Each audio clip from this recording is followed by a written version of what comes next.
The race by the representatives of the people to occupy top positions in the 10th National Assembly has been fierce and righteous as over 18 women's organizations, including the 100 Women Lobby Group, had made an urgent call for the election of more women as presiding and principal officers in the National Assembly.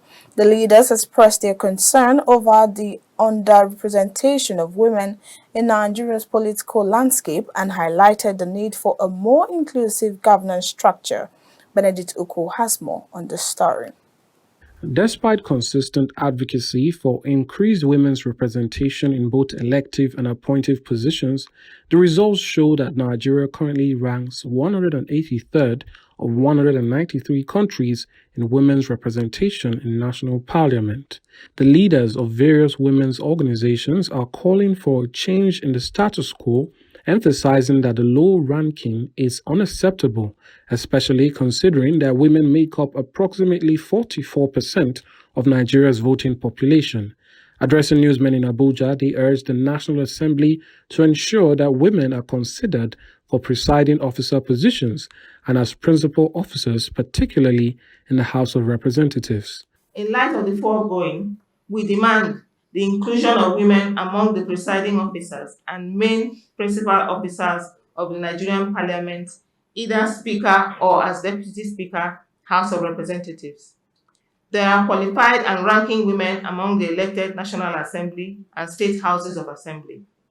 In addition, it is the reality of the day that gender equity is crucial to sustainable development, and Nigeria cannot afford to be left behind. We demand that a woman be elected as the Deputy Speaker of the House of Representatives. 2, at least 2 women be elected as main principal officers in the House of Representatives.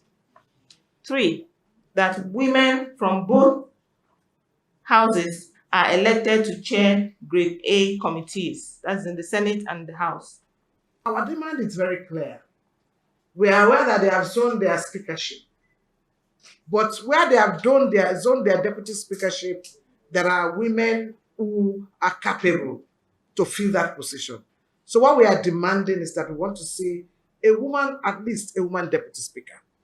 There are 10 principal and presiding offices or positions at the National Assembly, and we are demanding 35% affirmative action. So what we are saying is that at least 3 of those 10 positions, should have women as either principal or presiding, officers in the National Assembly. The second issue which we are demanding for, which I had also raised, is that, so if you have one as presiding and that one is a deputy speaker, then the 2 women will be elected as main principal officers, whether it is chief whip or a leader in their own right, within that principal positions that are available in the National Assembly. Other members of the organization say issues of gender inclusion and equity should be mainstreamed into the decisions made in Parliament. When we talk about competence and capability, we are not asking for affirmative action because we are just looking for quota. We are asking because we know we have the competence, the capability, and the experience to be able to occupy these positions and perform excellently well in them. And if they are looking for the women, I think even amongst all of us here, we have more than hundreds of women that we can recommend. 35% affirmative action in all areas of governance is something very crucial at this time in our nation. And going by the inaugural speech of Mr. President, I would like to say we implore him to begin from this strategic moment of seeing that women who are few in number in the 10th Assembly need to be seen and need to be heard, canvassing for the issues of women in Nigeria. Over 18 prominent women's organizations, including the 100 Women Lobby Group, urged the current president of Nigeria to fulfill his promises to prioritize women's participation in the country. They urged President Bola Tinubu to demonstrate support for women in parliament.